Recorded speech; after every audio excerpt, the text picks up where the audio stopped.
Important topic है यहां से।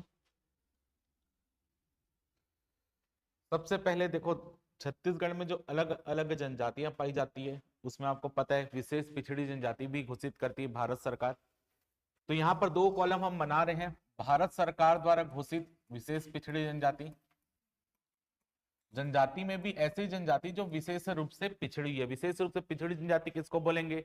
जो दूर दराज जंगल में रहते हैं, जिनकी जनसंख्या लगातार कम हो रही है, या आप बोल सकते हो जिनके पास अपनी आजीविका या अपने जीवन यापन या उनके मेडिकल सुविधा उनके पास बहुत कम है। तो ऐसी जनजातियों को विशेष पिछड़ी जनजाति घोषित करती है भारत सरकार। तो भारत सरकार द्वारा छत्तीसगढ़ की 5 जनजातियों को विशेष पिछड़ी जनजाति घोषित किया गया है। कौन कौन सी है? बैगा, सेकंड में है कमार, तीसरा है बिरहोर, फोर्थ है पहाड़ी कोरवा, और फिफ्थ है अबूझमाड़िया।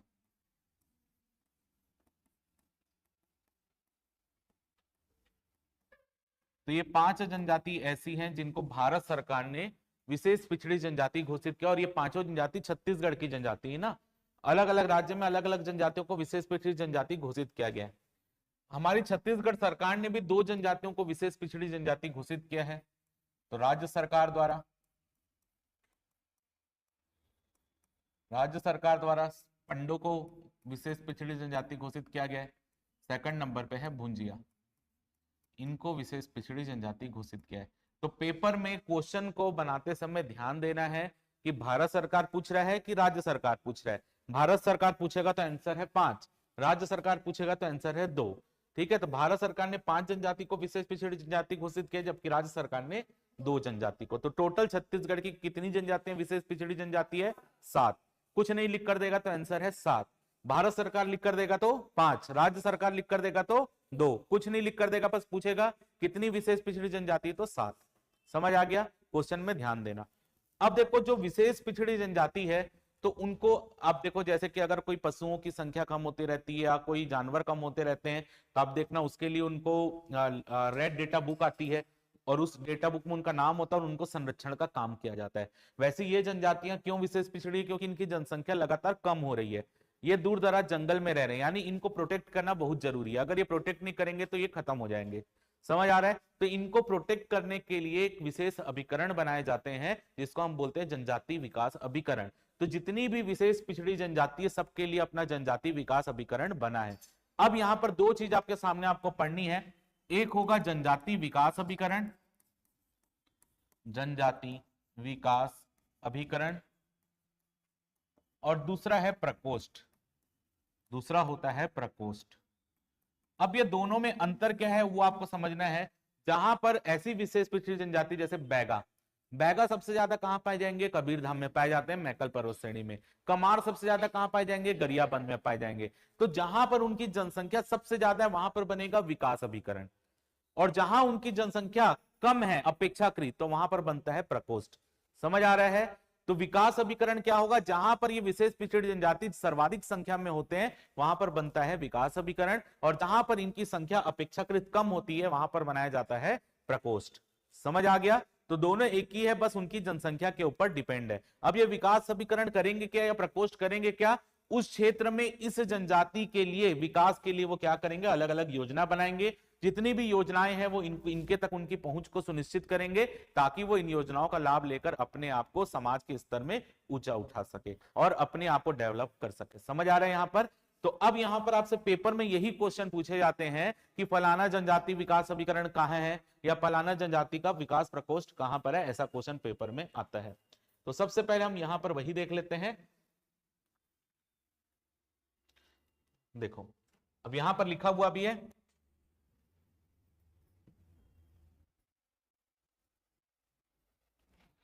क्या लिखा है?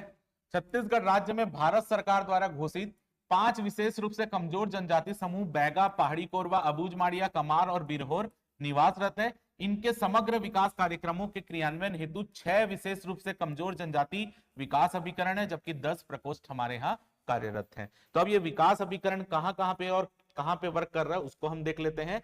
देखो, जैसे कि सबसे पहले अगर आप देखोगे कबीरधाम, कबीरधाम में है बैगा विकास अभिकरण कबीरधाम। तो इससे आपको क्या समझ आ रहा है कि बैगा लोग कहां पर रहते हैं, कबीरधाम में रहते हैं, इसलिए उनका विकास अभिकरण कबीरधाम में। इसके अलावा आप देखोगे तो बैगा विकास अभिकरण और है क्या कहीं, तो अगर आप नीचे देखोगे तो यहाँ पर भी आपका गोरेला पेंड्रा मरवाही में। तो बैगा विकास, आपका बैगा जनजाति का विकास अभिकरण दो जगह है, एक है कबीरधाम और एक है गोरेला पेंड्रा मरवाही। तो सबसे पहले हम अभिकरण का कॉलम आप अलग बना लो ना, फिर उसके बाद प्रकोष्ठ का कॉलम अलग बनाएंगे, क्योंकि जिस तरीके से प्रशासनिक प्रतिवेदन में भी आपको याद करने में दिक्कत होगा। ठीक है, तो बैगा का विकास अभिकरण कहां कहां पे है, कबीरधाम में है, और सेकंड है आपका गोरेला पेंड्रा मरवाही यानी जीपीएम। तो ये हो गया एक जनजाति का बैगा का। अगला देखते हैं हम, सेकंड नंबर पे अगर हम देखेंगे तो पहाड़ी कोरवा का देख लेते हैं। तो पहाड़ी कोरवा छत्तीसगढ़ में ऊपर तरफ पाए जाते हैं। तो पहाड़ी कोरवा और बिरहोर का एक साथ विकास अभिकरण है जसपुर में। पहाड़ी कोरवा और बिरहोर का एक जगह, क्योंकि बिरहोर भी वहीं पर पाए जाते हैं, इसलिए दोनों का साथ में विकास अभिकरण बनाया गया है जसपुर में।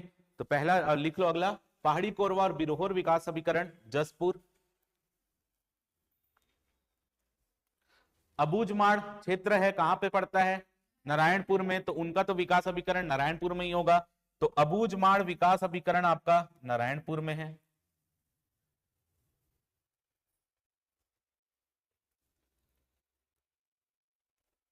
कमार जनजाति सबसे ज्यादा कहां रहती है, गरियाबंद में, इसलिए कमार जनजाति का विकास अभिकरण कहां पे है, गरियाबंद में है।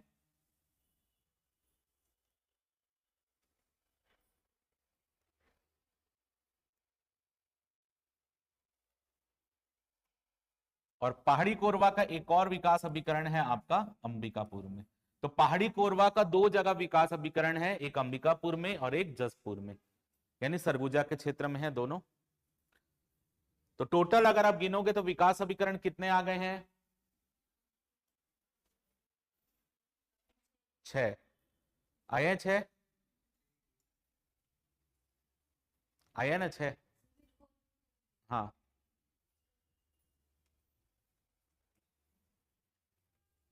तो देख लो यहां पर एक है बैगा विकास अभिकरण कबीरधाम, सेकंड नंबर पर अगर देखोगे पहाड़ी कोरवा विकास अभिकरण अंबिकापुर 2 हो गया, पहाड़ी कोरवा विकास अभिकरण आपका बिरहोर का जसपुर हो गया, इसके बाद आपका आता है कमार का और फिर अबूझमाड़ का। टोटल 6 आ रहा है ना, गिन लिए हो ना, 6 ही गिने हो ना। तो यहाँ पर वही ऊपर लिखा हुआ है, देखो यहाँ पर कि उनके कितने विकास अभिकरण है, 6। अगला है इनके विकास प्रकोष्ठ कहां पर है, तो विकास प्रकोष्ठ 10 जगह है। तो बैगा का सबसे पहले लिख लेते हैं, बैगा का विकास प्रकोष्ठ, बस जगह का नाम आपको लिखना है, मुंगेली, राजनांदगांव, बैकुंठपुर और बिलासपुर, ये 4 जगह है आपका बैगा का विकास प्रकोष्ठ, मुंगेली, राजनांदगांव, बैकुंठपुर और बिलासपुर। नहीं, ये बिरहोर का बिलासपुर है, बैगा का नहीं है, बिरहोर का। बैगा का है मुंगेली, राजनांदगांव और बैकुंठपुर।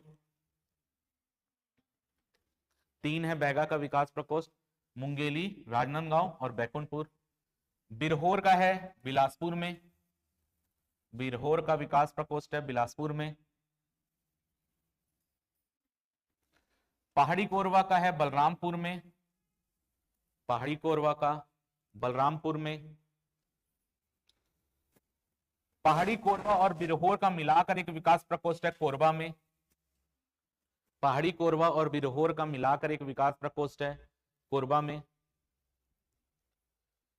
फिर बिरहोर का एक विकास प्रकोष्ठ है धर्मजयगढ़ में, धर्मजयगढ़।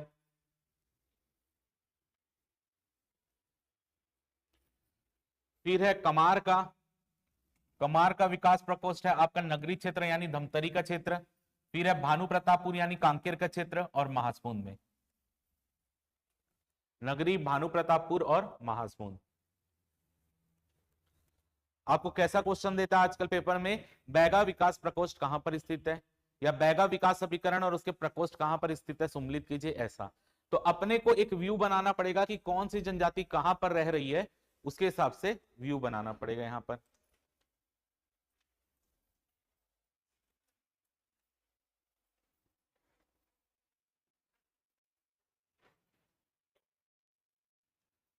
और इसको घर जाके क्या काम करना है, मैप आप लोगों के पास है, मैप में बस उसको लिख लेना, याद हो जाएगा। ठीक है, तो उससे आपको ज्यादा क्लियर होगा। मैप में इसको आप बना लीजिएगा कि कमार विकास अभिकरण, नगरी भानु प्रतापपुर, महासमुंद में, ऐसा करके विकास प्रकोष्ठ। तो टोटल विकास प्रकोष्ठ कितने आ रहे हैं? 10। विकास अभिकरण टोटल 6, तो टोटल हो गए 16। तो विकास प्रकोष्ठ का मतलब क्या है? जहां पर उनकी जनसंख्या कम है वहां पर विकास प्रकोष्ठ है, जहां पर ज्यादा है वहां पर विकास अभिकरण है। समझ आ गया? अब यहां पर ये तो हमने ये पढ़ लिया, किसके लिए बात कर ली है हमने? भारत सरकार ने जो विशेष पिछड़ी जनजाति घोषित की है उनके लिए। लेकिन राज्य सरकार ने भी तो विशेष पिछड़ी जनजाति घोषित किया 2 को।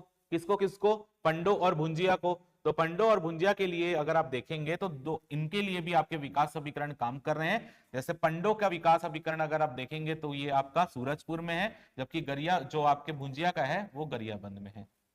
तो पंडो विकास अभिकरण सूरजपुर में है, जबकि भुंजिया का विकास अभिकरण जो है वो गरियाबंद में है। पंडो जनजाति का सूरजपुर में, जबकि भुंजिया जनजाति का गरियाबंद में, प्रशासनिक प्रतिवेदन के हिसाब से। कई जगह आपको पंडो विकास अभिकरण सरगुजा में भी मिलता है, अंबिकापुर में, लेकिन अपना प्रशासनिक प्रतिवेदन में लिख कर दिया तो अपने को उसी को लेकर चलना है, क्योंकि पेपर में यहां से आप इसका अगर कोई ऊपर नीचे लेता है तो ऑब्जेक्शन लगा सकते हैं। तो पंडो का विकास अभिकरण कहाँ है? तो अब बस इतना याद रखना, पंडो ऊपर तरफ है और भुंजिया नीचे तरफ है। कमार के आसपास ही भुंजिया रहते हैं। तो आपका सूरजपुर में है पंडो विकास अभिकरण का सूरजपुर, और भुंजिया का है गरियाबंद।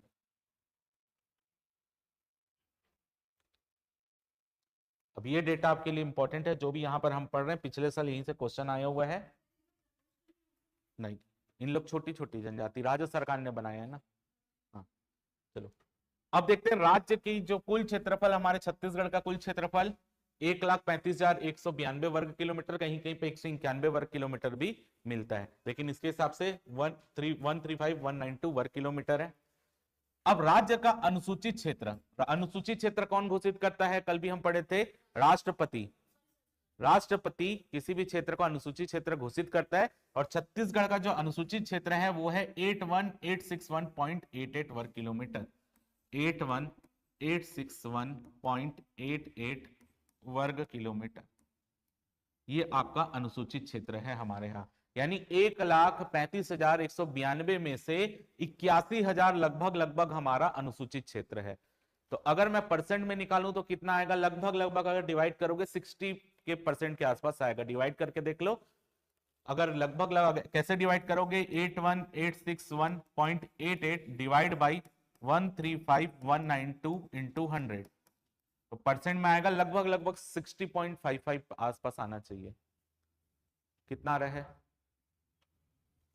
अरे निकाल, ये तो निकाल ही रही है, एक निकाले वही आ रहा है। तो 60.55% जो है अनुसूचित क्षेत्र है हमारे यहाँ का। ये डेटा लिख लो पेपर में, आपको नहीं तो वहां पे निकालना पड़ेगा। तो हमारे यहाँ टोटल क्षेत्रफल कितना है? 1,35,192 वर्ग किलोमीटर, जिसमें से लगभग 81,861 वर्ग किलोमीटर क्या है? अनुसूचित क्षेत्र है। परसेंटेज देखेंगे तो 60.55% क्षेत्र अनुसूचित क्षेत्र के अंतर्गत आता है। ठीक, अब यहां पर देखो, अनुसूचित क्षेत्र किसको बोल रहे हैं? जहां पर जनजाति बहुत ज्यादा संख्या में रह रहे होंगे उन क्षेत्रों का अनुसूचित क्षेत्र बोल रहे हैं। लेकिन अगर मान लेते हैं हमारे यहाँ टोटल अगर देखोगे 28 जिलों के हिसाब से देखेंगे तो 14 जिले ऐसे हैं जो पूर्ण रूप से अनुसूचित जिले हैं, जहां पर जनजाति भर भर के रह रहे हैं। जैसे कि सरगुजा संभाग हो गया, बस्तर संभाग हो गया, कोरबा का क्षेत्र हो गया, गोरेला, पेंड्रा, मरवाही हो गया, ये सब क्या है? पूर्ण रूप से अनुसूचित जिले।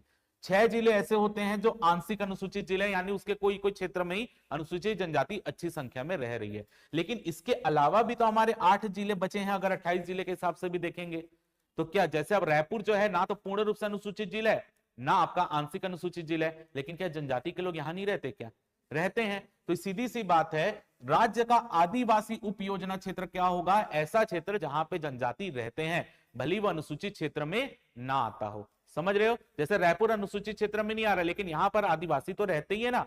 तो इसी के लिए राज्य का आदिवासी उप योजना क्षेत्र है 91,253 वर्ग किलोमीटर माना गया है, यानी जहां पर आदिवासियों का निवास है। तो ये अनुसूचित क्षेत्र क्या है? जहां पर जनजाति लोग रहते ही हैं और उसके अलावा भी जनजाति लोग रहते हैं, इसलिए ये एक्स्ट्रा आया है 91,253 वर्ग किलोमीटर। ये है आदिवासी उप योजना क्षेत्र। हाँ, मतलब ये 14, ये दोनों को भी गिने हैं, साथ में जो एक्स्ट्रा 8 हैं उनमें भी जहां जहां जनजाति रहती वो क्षेत्रों को भी समाहित किया गया है। जैसे 81,000 तो है ही, उसके अलावा जो क्षेत्र जहां पर और जनजाति के लोग रहते उसको मिलाकर 91,253 वर्ग किलोमीटर में, मतलब 81,861 इसमें शामिल है पहले से 91,253 में, समझ रहे हो ना। उसके अलावा जो एक्स्ट्रा जहां जहां और रह रहे हैं उसको भी यहां पर ऐड किया गया है, तो 91,253 वर्ग किलोमीटर। तो ये परसेंटेज आएगा 67.50%। ये पेपर में पिछली बार आया था आंकड़ा 67.50%। यानी अगर आपसे पूछा जाए राज्य का कितना प्रतिशत आदिवासी उप योजना क्षेत्र के अंतर्गत आता है, तो आंसर होगा 67.50%। अगर आपसे पूछे राज्य का कितना प्रतिशत अनुसूचित क्षेत्र के अंतर्गत आ रहा है, तो आंसर होगा 60.55। आदिवासी उप योजना क्षेत्र बोलेगा तो आंसर हो जाएगा 67.50%। दोनों में ध्यान रखना, पेपर में 67 की जगह 60 भी देगा, समझ आ रहा है। आपको घुमाने के लिए आदिवासी उप योजना क्षेत्र की जगह वो अनुसूचित क्षेत्र का डेटा दे देगा, तो उसमें कंफ्यूज होकर नहीं मारना है। तो याद रखना, अनुसूचित क्षेत्र है 60.55%, जबकि आदिवासी उप योजना क्षेत्र है 67.50%। ये दोनों डेटा में किसी को कोई दिक्कत है तो बताओ।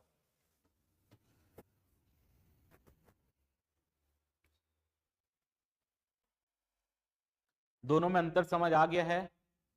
चलो अब देखते हैं राज्य की जनसंख्या के बारे में देख लेते हैं।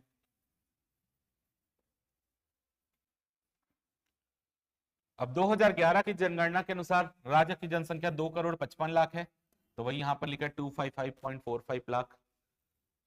इसमें से अनुसूचित जनजाति की जनसंख्या है 78.22 लाख, जो कि 30.62% है, जबकि अनुसूचित जाति की जनसंख्या 32.47 जो कि 12.81% है। यानी 2,55,00,000 राज्य की जनसंख्या है, जिसमें से अनुसूचित जनजाति 30% है, जबकि अनुसूचित जाति 12% है, जिसमें अभी आरक्षण की भी बात हो रही थी कि उनकी जनसंख्या के आधार पर हम आरक्षण देंगे, तो उसी की बात यहां पर है। तो कुल जनसंख्या में 30.62% जो जनसंख्या है वो एसटी कैटेगरी की है, जबकि 12.82 या 81 जो रहता है वो एससी कैटेगरी की जनसंख्या है। भले ये डेटा आपको याद ना हो, परसेंटेज वाला याद होना ज्यादा जरूरी है। अगला है साक्षरता का प्रतिशत देख लेते हैं। तो छत्तीसगढ़ की औसत साक्षरता है 70.28%, यानी छत्तीसगढ़ के लगभग 70% लोग जो हैं वो पढ़े लिखे हैं, साक्षर हैं, जो किसी एक लैंग्वेज को पढ़ या लिख सक रहे हैं। जिसमें से पुरुष साक्षरता दर है 80.27%, जबकि महिला साक्षरता दर है 60.24%। यानी 80% जो पुरुष हैं जो छत्तीसगढ़ में रह रहे हैं वो साक्षर हैं, जबकि 60% महिलाएं जो हैं वो साक्षर हैं। ओवरऑल साक्षरता छत्तीसगढ़ की 70.28%। बाकी आप पूरा डेटा बाकी ज्योग्राफी में आप पढ़े होंगे, जनगणना वाले चैप्टर में पढ़े हो कि नहीं पढ़े हो? नहीं पढ़े हैं, सर पढ़ाएंगे उसको। क्लियर है इतना? अब देखते हैं अनुसूचित जनजाति और जाति की साक्षरता दर। तो अनुसूचित जनजाति की साक्षरता दर है 59.09%, यानी हमारे यहाँ जितने एसटी रह रहे हैं, अनुसूचित जनजाति के लोग रह रहे हैं, उनमें 59% जनजाति के लोग साक्षर हैं, जिसमें से 69.67 पुरुष हैं, जबकि 48.76 महिला है।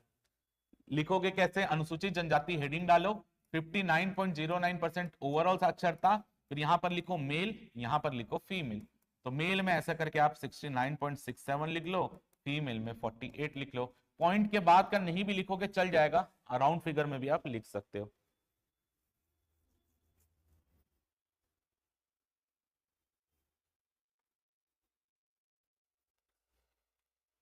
अब अनुसूचित जाति की साक्षरता दर देख लेते हैं। अनुसूचित जाति की साक्षरता दर है 70.76%, जिसमें पुरुष साक्षरता दर है 81.66% और महिला साक्षरता दर है 59.86%। यानी आप यहां से समझ सकते हो कि जनजाति की अपेक्षा जाति जो है वो ज्यादा साक्षर है।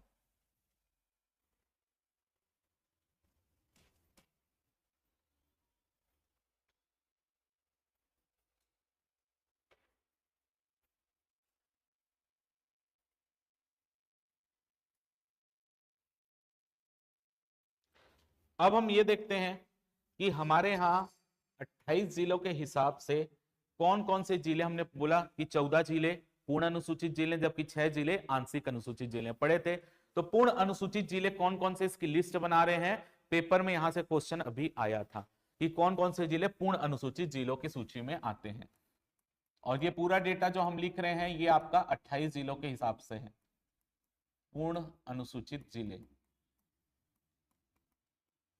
तो इसमें ज्यादा आपको दिमाग लगाने की जरूरत नहीं पड़ेगी।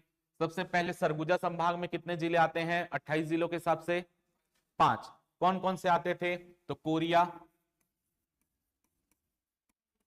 सूरजपुर, बलरामपुर,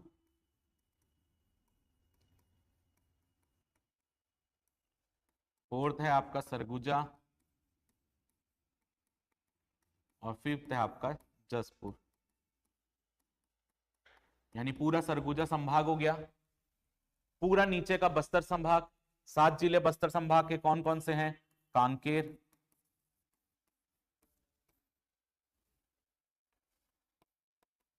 कोंडागांव, बस्तर, दंतेवाड़ा, बीजापुर, नारायणपुर और सुकमा।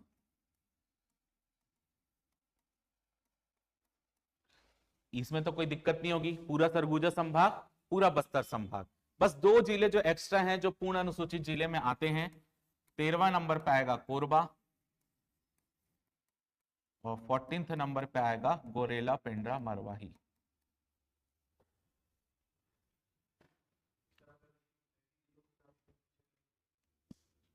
आई विल एक्सप्लेन।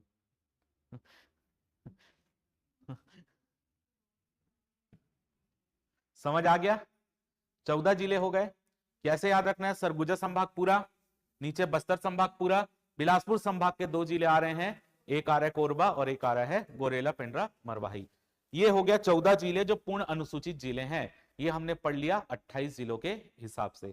अगर मैं इसी को 33 जिलों के हिसाब से पढ़ूं, तो 33 जिलों के हिसाब से, क्योंकि कोरिया से अभी एक अलग हुआ है, कौन सा अलग हुआ है? चिरमिरी, भरतपुर वाला, तो एक उसको ऐड कर लो, तो 15वां नंबर आपका हो जाएगा चिरमिरी वाला, अगर आप 33 जिलों के हिसाब से पढ़ रहे हो तो। क्या हुआ? ठीक है।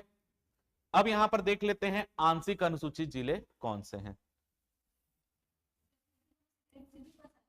अभी आंशिक भी पढ़ना है ना। अभी बाकी तो सब पूरे पूरे जिले, अभी कोई टूटे नहीं है इनमें से, सिर्फ कोरिया टूटा था तो उससे आया है। ठीक है, हाँ 15, अभी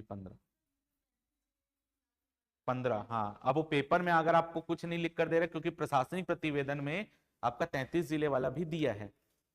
ठीक है, तो अपने को उस हिसाब से थोड़ा सा दिमाग दौड़ाना पड़ेगा।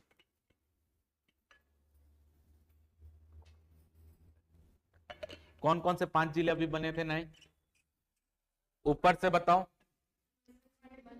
मनेन्द्रगढ़, चिरमिरी सरगुजा संभाग में, और शक्ति और सारंगगढ़, और नीचे खैरागढ़ और छुई खदान गंडई वाला, और नीचे आपका मोहला मानपुर। ठीक है, अब तो यहां से आपका ये क्लियर हो गया। अब हम देखते हैं आंशिक अनुसूचित जिले। आंशिक अनुसूचित जिले,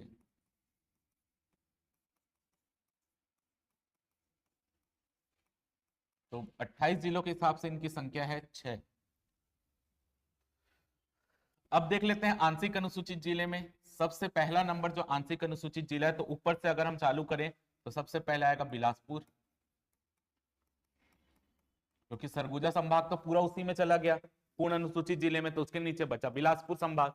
तो बिलासपुर और रायगढ़ ये आंशिक अनुसूचित जिले हैं बिलासपुर संभाग में। इसके बाद अगर उसके नीचे आते हैं रायपुर संभाग, तो रायपुर संभाग में धमतरी और गरियाबंद, धमतरी और गरियाबंद, ये हो गए रायपुर संभाग के।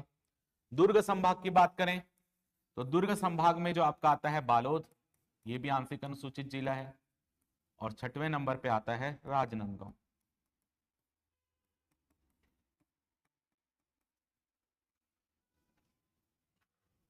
समझ आ गया? तो ये आपके 6 आंशिक अनुसूचित जिले हैं। लेकिन वर्तमान में राजनांदगांव से कटकर एक नया जिला, 2 जिले बने, जिसमें से एक जिला मोहला मानपुर भी है, तो मोहला मानपुर अब राजनांदगांव की जगह आंशिक जिले में आ गया, राजनांदगांव हट गया है, मोहला मानपुर उसकी जगह आ गया है, क्योंकि जो राजनांदगांव का मोहला मानपुर क्षेत्र था वहीं पर जनजाति के लोग ज्यादा संख्या में है, लेकिन अब राजनांदगांव हट के मोहला मानपुर को आंशिक बना दिए हैं। ठीक है, तो अगर आपका 28 जिले के हिसाब से पूछेगा तो राजनांदगांव है, अगर नहीं पूछ रहा है 33 जिले के हिसाब से पूछ रहा है तो मोहला मानपुर है। समझ आ गया? तो अगर आप आंशिक जिलों की संख्या देखोगे वो अभी भी कितनी है, 6।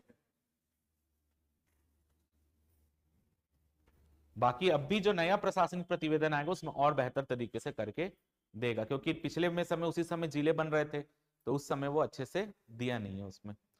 तो अगर आपसे पूछ रहा है कि वैसे ज्यादा चांस है 28 जिलों के हिसाब से ही आपको पूछा जाए।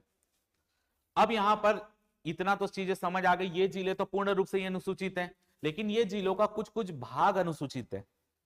जैसे हम जिले का नीचे की प्रशासनिक संरचना क्या होती है, जिले के नीचे क्या होता है, विकास खंड, यही होता है। तो इन जिलों के कुछ कुछ विकास खंड अनुसूचित है, बाकी कुछ विकास खंड अनुसूचित नहीं है। तो आपसे पेपर में यह पूछा जाएगा कि फलाने जिले का कौन सा विकास खंड अनुसूचित विकास खंड है। समझ आ रहा है? समझ आ रहा है कैसे क्वेश्चन आएगा? जैसे अगर आप एक एग्जांपल से, बालोद के अंतर्गत आने वाला डोंडी विकास खंड अनुसूचित विकास खंड है। समझ आ रहा है? तो आपसे क्वेश्चन ये भी पूछ सकता है, उसके अंदर का भी पूछ सकता है। तो अब एक चीज में विशेष ध्यान देना, अभी एक पेपर में क्वेश्चन आया था, बालोद के अंतर्गत जो आने वाला, बालोद के अंतर्गत 2 विकास खंड है, एक है डोंडी, एक है डोंडी लोहारा, वो दोनों अलग अलग है। तो आपको डोंडी लिख कर नहीं, डोंडी लोहारा लिख कर दिया था कि यह अनुसूचित विकास खंड है कि नहीं है, तो नहीं है। कौन सा विकास खंड अनुसूचित है? डोंडी। तो दोनों अलग अलग है, डोंडी अलग है, डोंडी लोहारा अलग है। समझ आ रहा है? ये चीज का विशेष ध्यान रखना। तो अब हम यहां पर देख लेते हैं, जो हमने आंशिक पढ़ा है कि आंशिक जिले ये है, तो वो आंशिक जिलों में कौन कौन सा विकास खंड आता है वो हम देख लेते हैं। चलो, जैसे कि नोट करो, बिलासपुर के अंतर्गत जो आपने लिस्ट बनाया, बिलासपुर के अंतर्गत लिख लो कोटा, कोटा का जो क्षेत्र है वो विकास खंड। बालोद के अंतर्गत लिख लो डोंडी विकास खंड,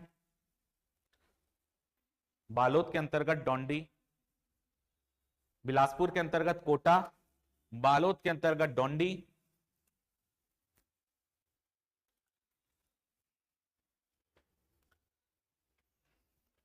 गरियाबंद के अंतर्गत लिखो, गरियाबंद जिले के अंतर्गत गरियाबंद, मैनपुर और छूरा विकास खंड, गरियाबंद, मैनपुर और छूरा विकास खंड, गरियाबंद, मैनपुर और छूरा विकास खंड। धमतरी के अंतर्गत लिखो सिहावा, धमतरी के अंतर्गत सिहावा। रायगढ़ के अंतर्गत धर्मजयगढ़, घरघोड़ा, तमनार, लैलूंगा और खरसिया। धर्मजयगढ़, घरघोड़ा, तमनार, लैलूंगा, खरसिया। धर्मजयगढ़, घरघोड़ा, तमनार, लैलूंगा और खरसिया। और मोहला मानपुर वाले क्षेत्र में अभी क्लियर नहीं किया गया है, इसलिए आप उसको मोहला मानपुर, अंबागढ़ चौकी तीनों को लेकर चलो। समझ आ रहा है? क्योंकि अभी तक उसका स्पष्ट नहीं किया, इसलिए यहां पर लिख कर दे दिया। अगर आप देखोगे तो यहां पर लिख कर दिया है, कहां गया मोहला मानपुर राजनांदगांव वाला, ये देखो, जिला अंबागढ़ चौकी मानपुर मोहला लिख कर दे दिया है। तो उसका क्लियर नहीं किया है, तो उसके लिए अगर आप नहीं भी पढ़ोगे चल जाएगा। समझ आ रहा है? जहां के ज्यादा कहां के दिख रहे हैं, रायगढ़ के, तो यहाँ पर आपको घुमाया जा सकता है। याद रखना, बालोद में डोंडी का क्षेत्र है, रायगढ़ में ज्यादा है, बिलासपुर में कोटा है, धमतरी में सिहावा है। अब महानदी निकाल लेना तो वहां से बन जाएगा। समझ आ गया? तो आपके 28 जिलों के हिसाब से 14 जिले जो हैं वो पूर्ण रूप से अनुसूचित जिले हैं, 6 जिले आंशिक अनुसूचित जिले हैं। अगर मैं 33 जिलों के हिसाब से देखूंगा तो 15 जिले जो हैं वो पूर्ण अनुसूचित जिले आएंगे। किसको ऐड करना है? भरतपुर चिरमिरी वाले को।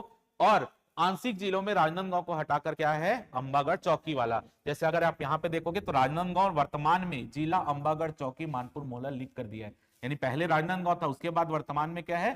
अंबागढ़ चौकी मोहला मानपुर। अब थोड़ा सा वापस आते हैं ऊपर। अब यहां पर वो चीज क्लियर हो गई है। देखो यहां पर भी अभी क्या लिख कर दिया है? 14 लिख कर दिया है। और यहां पर आप देखो जिलों की संख्या कितनी लिख कर दी है? 28। लेकिन उसको नीचे बांट भी है, ऊपर बांट के नहीं दिया है। समझ आ रहा है? इसलिए मैं बोला कि ज्यादा चांस है 28 जिले के हिसाब से आपसे क्वेश्चन पूछे। तो 28 जिलों के हिसाब से 14 जो है पूर्ण अनुसूचित जिले हमने लिखा है। 6 जो है वो आंशिक अनुसूचित जिले हमने लिख लिया है। समझ आ गया यहाँ पे। अब यहाँ पर एक चीज है, अब उसको समझते हैं थोड़ा सा, ताकि आपको अब दिक्कत ना हो। अब यहां से असली खेल चालू होता है, ठीक है। देखो, सबसे पहले मैं लिख दे रहा हूं, जिले लिख दे रहा हूं पर। अब जिला जो है वो किसमें बटे होते हैं?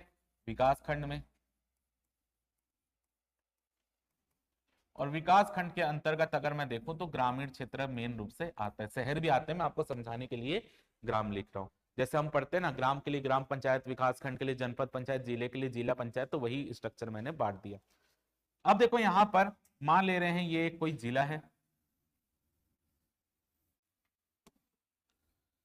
और इसी जिले के अंतर्गत ये अलग अलग विकास खंड है, ठीक है। ये कोई जिला है और उसके अंतर्गत ये अलग अलग विकास खंड है, ठीक है। अब देखो मान ले रहे हैं इस जिले में यहां पर भी जनजाति के लोग रह रहे हैं, यहां पर भी जनजाति के लोग रह रहे हैं, यहां पर भी रह रहे हैं, ऐसा हो सकता है। तो इन विकास खंड के समूह को मिलाकर, जहां जहां जनजाति के लोग जिस जिले में रह रहे हैं, उन विकास खंडों के समूह को मिलाकर आदिवासी उप योजना क्षेत्र बनाया जाता है, ठीक है। यहां पर अगर आप देखोगे, इसमें थोड़ा सा अपन पीछे चलते हैं, यहां पर अगर आप देखोगे तो यहां पर आदिवासी उप योजना क्षेत्र में शामिल जिले कितने हैं? 25 है। मैंने आपको एक चीज अभी इसको इससे समझने से पहले समझो, मैंने क्या बोला था? 20 जिले पूर्ण अनुसूचित जिले में आते हैं। उसके बाद मैंने क्या बोला है? एक्स्ट्रा जिलों में भी जो है रहते हैं। तो ऐसे करके टोटल 25 जिले ऐसे हैं जो आदिवासी उप योजना क्षेत्र में आते हैं। हाँ, 14 पूर्ण अनुसूचित, 6 आंशिक अनुसूचित, तो 20 हुए कि नहीं हुए? क्या? हाँ, अब इसको समझो, टोटल आपका आदिवासी उप योजना क्षेत्र कितना है? 65% हमने पढ़ा था, 67%। 67% हमारा क्या था? आदिवासी उप योजना क्षेत्र। और वो कितना था आपका अनुसूचित क्षेत्र? 60.55 था अनुसूचित क्षेत्र। अब देखो यहां पर, जहां पर मैंने बोला कि जहां पर जनजाति के लोग रह रहे हैं उसके अलावा भी जिलों में जनजाति के लोग रह रहे हैं, तो टोटल जो 25 जिले ऐसे हैं जो इस परियोजना क्षेत्र में आते हैं, आदिवासी परियोजना क्षेत्र में। जो मैं अभी आपको थोड़ा सा मैं यहां पर ऊपर बोल दिया था, ये जो मैं आपको बताना चाह रहा था, एकीकृत आदिवासी विकास परियोजना क्षेत्र, जो जिनकी संख्या 19 है, ये कैसे बनाए जा रहे हैं मैं वो बता रहा था, मैं उसकी जगह नाम वो ले लिया। पहले अब फिर से मैं एक बार क्लियर कर दे रहा हूं।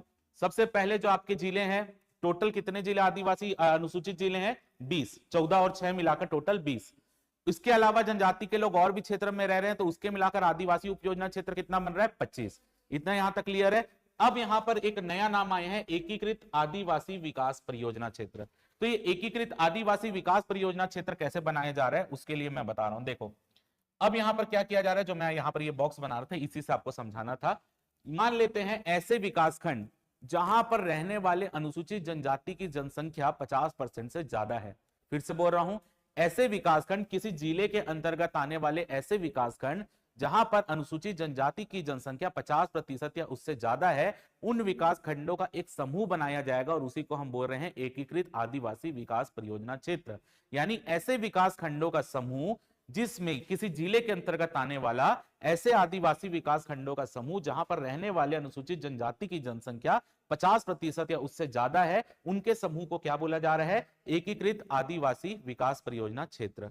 समझ आ रहा है? तो एकीकृत आदिवासी विकास परियोजना क्षेत्र हमारे यहां टोटल है 19, जो हमने ऊपर पढ़ा। तो एकीकृत आदिवासी विकास परियोजना क्षेत्र क्या है? एकीकृत आदिवासी विकास परियोजना क्षेत्र ऐसे विकासखंड जहां पर रहने वाली अनुसूचित जनजाति की संख्या 50% या उससे ज्यादा है, उन विकास खंडों का एक जिले के भीतर एक समूह बनाया जाएगा, उसी को हम बोल रहे हैं एकीकृत आदिवासी विकास परियोजना क्षेत्र। यहां तक क्लियर है? समूह, समूह, संख्या, संख्या क्लियर है? अब इसी के अंतर्गत देखो, ये हो गया विकास खंड। अब इसी विकास खंडों में अगर मैं देखूं तो एक विकास खंड के लिए जहां पर विकास खंड में जनसंख्या 50% या उससे ज्यादा है, तो उनके लिए क्या बन रहा है? एकीकृत आदिवासी विकास परियोजना क्षेत्र। दूसरा इंपॉर्टेंट चीज, अब दूसरा होता है माडा पैकेट। माडा पैकेट किसको बोलते हैं या माडा क्षेत्र किसको बोलते हैं? ऐसे गांव, अनुसूचित क्षेत्र के अंतर्गत ऐसे आने वाले गांव जहां पर रहने वाली आदिवासी जनसंख्या 50% या उससे ज्यादा है, तो उन गांवों के समूह को ही बोला जाता है माडा पैकेट। विकास खंड में 50% से ज्यादा है तो उन विकास खंडों का एक समूह बनाएंगे, उन विकास खंडों के समूह को क्या बोलेंगे? एकीकृत आदिवासी विकास परियोजना क्षेत्र। ऐसे गांव जिनमें 50% या उससे ज्यादा अनुसूचित जनजाति के लोग हैं, उन गांव के समूह को क्या बोलेंगे? माडा पैकेट। समझ आ रहा है? माडा पैकेट में गांव के समूह बनाया जा रहा है और उन गांव के समूह को जोड़कर एक नया नाम दे रहे हैं। ठीक है, मान लेते हैं A B C D E, ये 5 गांव मिलाकर जिनमें 50% से ज्यादा अनुसूचित जनजाति की संख्या, इन 5 गांव को मिलाकर बना दिया गया एक माडा क्षेत्र। तो इन 5 में से किसी एक के नाम पर उसका नाम रख देंगे, जैसे A B C D E में सी बोल दिए, माडा क्षेत्र सी हो गया। समझ आ रहा है? यानी मैं अगर बोलूं तो 5 का एक लॉट बना के उनमें से किसी एक को कैप्टन बना देना। जैसे अब मैं बोलूं ज्योति मैडम या शुभम, काजल मैडम, प्रीति, और ऐसे करके 4 लोग को एक समूह बना दिए। अब ये चारों को जोड़ दिए, इनमें से एक को कैप्टन बना दिए। ठीक है, मान लेते हैं काजल मैडम कैप्टन बना दिए, तो उनका जिस समूह को काजल मैडम के नाम से जाना जाएगा। तो ऐसी A B C D E 5 गांवों को जोड़ दिए, उनमें से किसी एक के नाम पर। जैसे हम पढ़े थे कि गौटिया और पटेल क्या होते थे, वही कॉन्सेप्ट है कि 5 गांव में जहां उनका ग्राम मुख्यालय होता था उसी का नाम दे देते थे। समझ आ रहा है? वहीं के गोटिया को हम पटेल बोल देते थे। तो वही चीज यहां पर भी है। तो एकीकृत आदिवासी विकास परियोजना क्षेत्र क्या है? ऐसे विकास खंड जहां पर जनजाति की जनसंख्या 50% से अधिक है, उन विकास खंडों को जोड़कर क्या बना दिया जाएगा? एकीकृत आदिवासी विकास परियोजना क्षेत्र, जिनकी संख्या 19 है। ठीक, माडा पैकेट क्या है?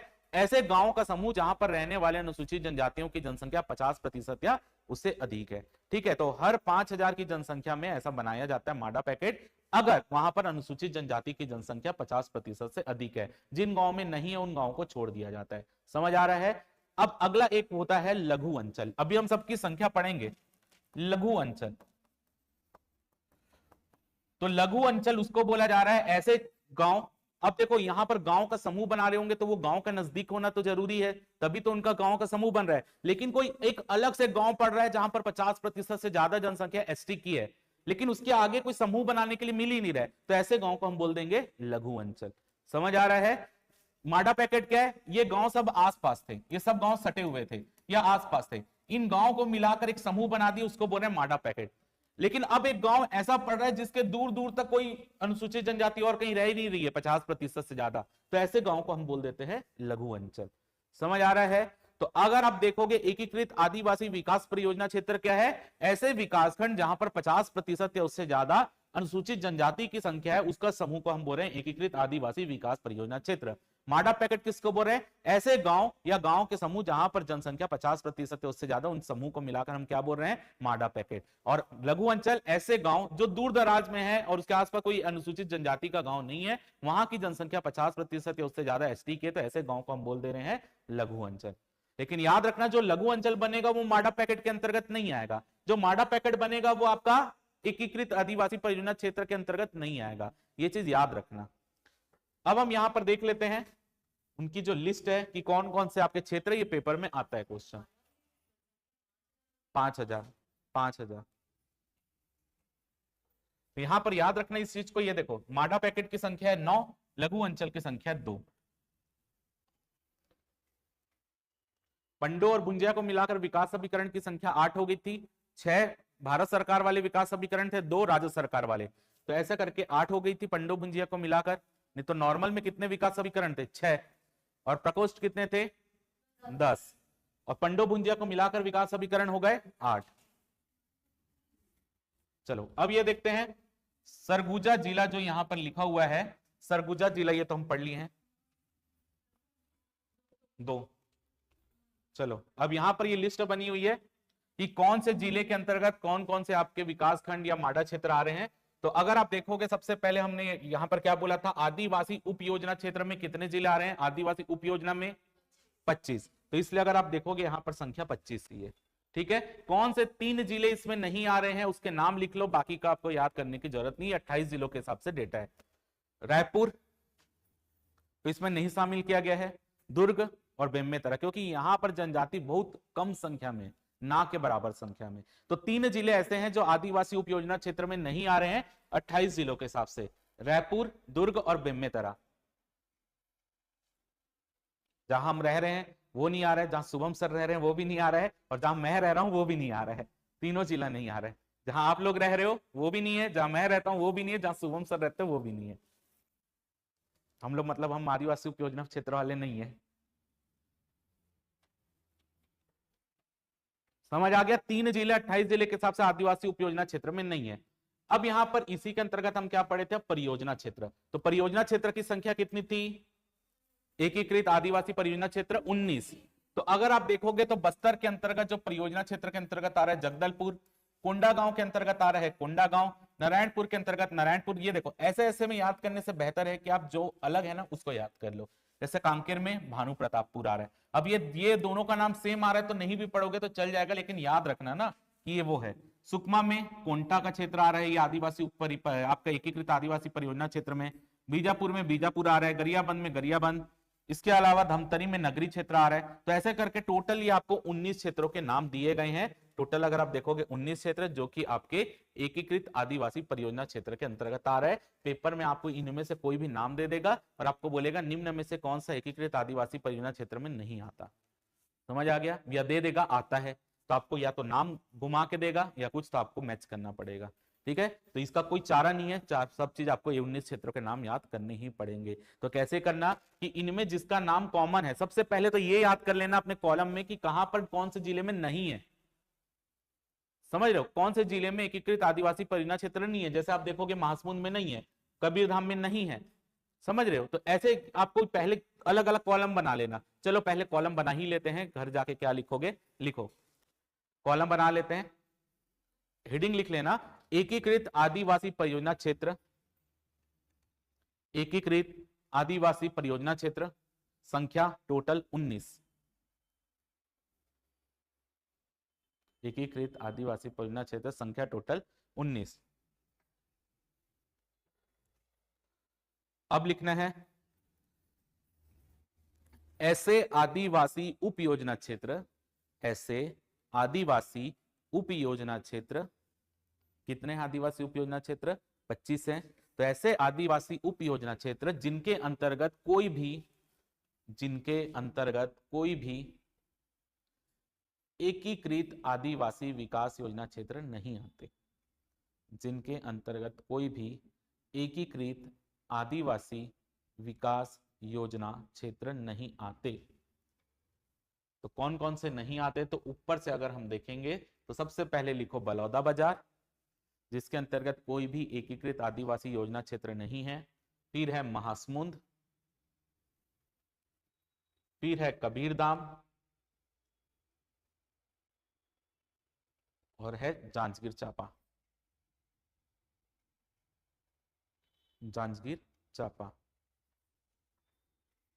अब किसके किसके नाम पर, यानी किस जिले के नाम पर अपना ही एकीकृत आदिवासी परियोजना क्षेत्र है, अगर उसका नाम भी हम अलग कर ले तो बचेगा जो, उसी को आपको याद करने की जरूरत है। जैसे अगर आप देखोगे तो बस्तर में जगदलपुर है तो आप कॉमन पढ़ लोगे। जैसे कोंडागांव में कोंडागांव ही एकीकृत आदिवासी विकास है तो आप ये उनके नाम पर ही है तो इसको आप अलग कर लो। कोंडागांव हो गया, नारायणपुर हो गया, दंतेवाड़ा हो गया, बीजापुर, गरियाबंदी अपने अपने नाम पर है। तो आप जिनके जिनके नाम पर है उसकी लिस्ट अलग कर लो और जिनके नाम पर अलग से है उसको याद कर लो बस। तो आपका वो चीज कंफर्म हो जाएगा। तो 3 अगर आपके कॉलम बन रहे हो उसमें 2 ही कॉलम आपको पढ़ने पड़ेंगे। समझ आ रहा है कैसे बोल रहा हूं? या तो आप ये पढ़ लो कहां कहां नहीं है और उसके साथ पढ़ लो कि किसके नाम पर नहीं है। तो उससे अच्छा किसके नाम पर नहीं है वो पढ़ोगे तो उससे आपको यह हो जाएगा जिसके नाम पर नहीं उसके नाम भी याद करने पड़ेंगे और बाकी जो बच गया वहां पर आपको वैसे 3 तो आप वैसे ही अलग कर लोगे। कौन से 3? रायपुर, दुर्ग और बेमेतरा। 3 तो आप पहले ही अलग कर लिया। बच्चे 25 तो 25 में ऐसे याद करना पड़ेगा और इसका कोई चारा नहीं है ना, इसको आपको पढ़ना ही पड़ेगा। अब देख लेते हैं, अभी जो आपका कोई पीएससी ने पेपर लिया था तो उसमें माड़ा पैकेट के बारे में पूछा था।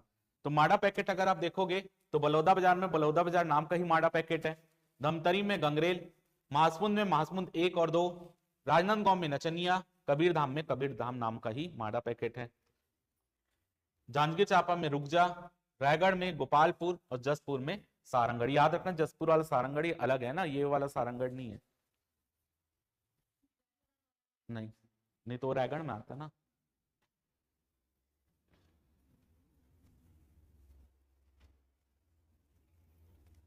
और सबसे अच्छा है लघु अंचल। लघु अंचल में 2 ही हैं, एक आएगा बलौदा बाजार में धुर्री बांधा और बालोद में आएगा बछेरा भाटा। और कोई लाइटली मत लेना, पेपर में क्वेश्चन आ रहा है इससे थोड़ा सा एफर्ट लगाना, एक दिन लगाओगे याद हो जाएगा, कोई छोड़ के मत जाना।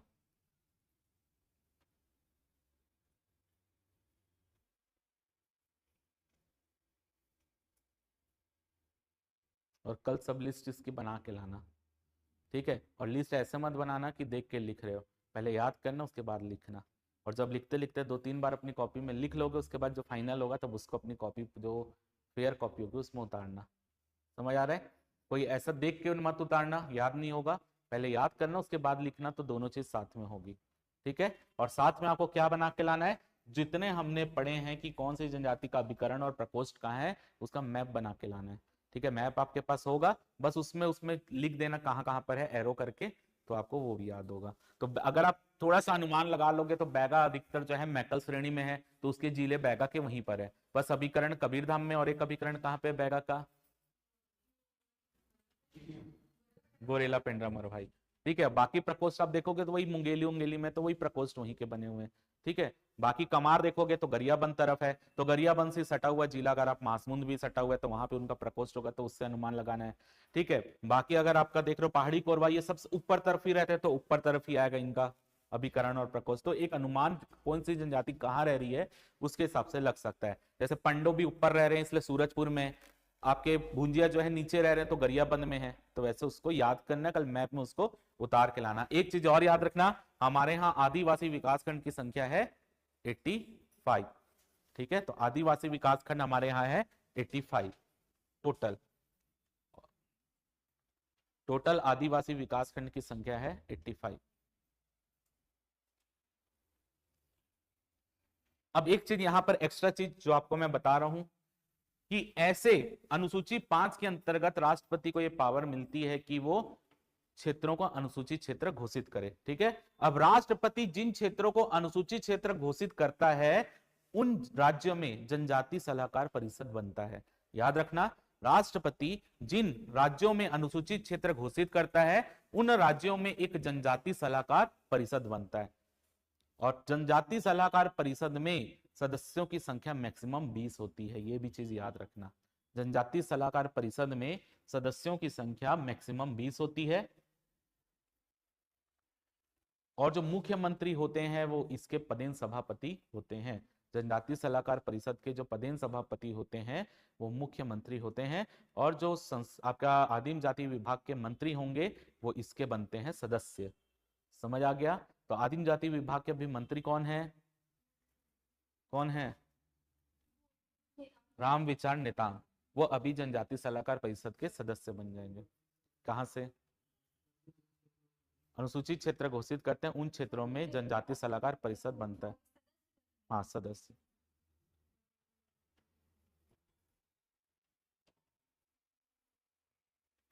ठीक है पूनम जी, उसको फिर से एक नोट्स डाल दूंगा उसका।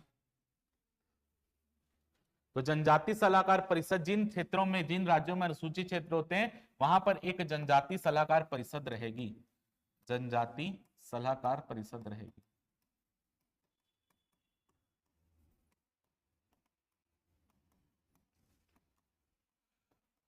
और इसमें 20 सदस्य,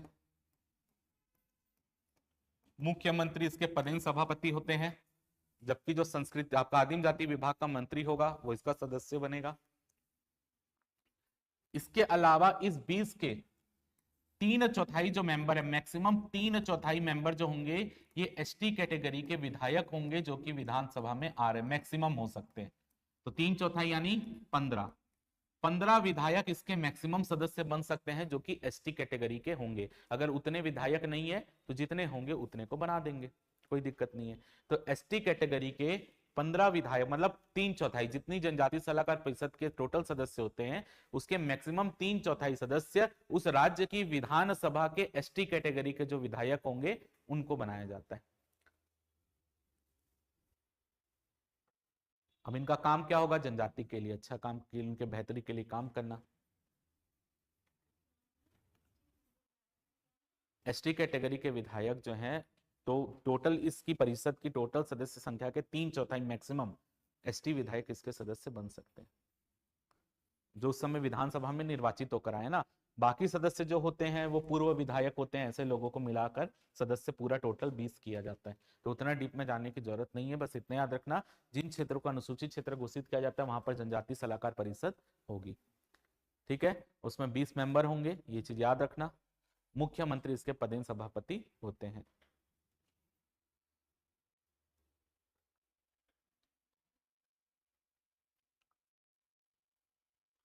एक बार फाइनल ये बताओ कि टोटल हमारे यहाँ आदिवासी उप योजना क्षेत्र वाले जिले कितने हैं? 25। एकीकृत विकास परियोजना वाले 19, माडा पैकेट वाले 9, लघु अंचल वाले 2। ठीक, यहां तक क्लियर। टोटल हमारे यहाँ जो अगर आप देखा जाए अनुसूचित पूर्णता अनुसूचित जिले कितने हैं 28 जिलों के हिसाब से? 14। कौन से दो एक्स्ट्रा? सरगुजा और बस्तर संभाग को छोड़ के कोरबा और जीपी हैं, ये एक्स्ट्रा है। आंशिक जिले कौन कितने हैं 28 के हिसाब से? 6। कौन कौन से हैं बिलासपुर संभाग में? और बिलासपुर और रायगढ़। रायपुर संभाग में धमतरी और गरियाबंद। दुर्ग संभाग में बालोद और राजनांदगांव। राजनांदगांव को हटाकर अब क्या हो गया है? मोला, मानपुर, अंबागढ़ चौकी। अगर हम 33 के हिसाब से देखेंगे तो अगर हम याद रखना बालोद में कौन सा क्षेत्र आ रहा है आंशिक जिले के अंतर्गत? डोंडी। और रायगढ़ में कौन कौन सा आ रहा है? गरघोड़ा, तमनार, लैलूंगा, खरसिया, फलाना ठिकाना। ठीक, और बिलासपुर के अंतर्गत कोटा, और आपका राजनांदगांव के अंतर्गत पहले आता था वो अलग से, वो बन गए। ठीक है, तो इतनी चीजें याद रखना। 85 आदिवासी विकास खंड है, याद रखना। हमारे यहाँ आदि अनुसूचित क्षेत्र का परसेंट कितना है? 60.55, और आदिवासी उपयोजना क्षेत्र वाला 67% लगभग। ठीक है, इतनी चीजें याद रखना, और उसका संख्या भी थोड़ा सा याद रख लेना एक बार कितना है, क्योंकि पिछले बार डेटा दिया था। ठीक है, तो उसको देख लेना। क्या ये आपका लघु अंचल बछेरा। हाँ, 2 लघु अंचल है ना, दुर्री, बांदर, बछेरा। ये आपका, हाँ अभी भेज दूँ। वो तो भी भेज दिया हूँ, ग्रुप में खोल के देखना रे भाई। चलो फिर, तो प्रशासनिक प्रतिवेदन इतना ही है जो आपके काम का है। अब इसके चीजें अब हमको कल क्लास में पढ़ना है, लोक नाट्य वाला पार्ट, और कुछ कुछ युवा गृह के बारे में पढ़ेंगे, बॉयज हॉस्टल के बारे में।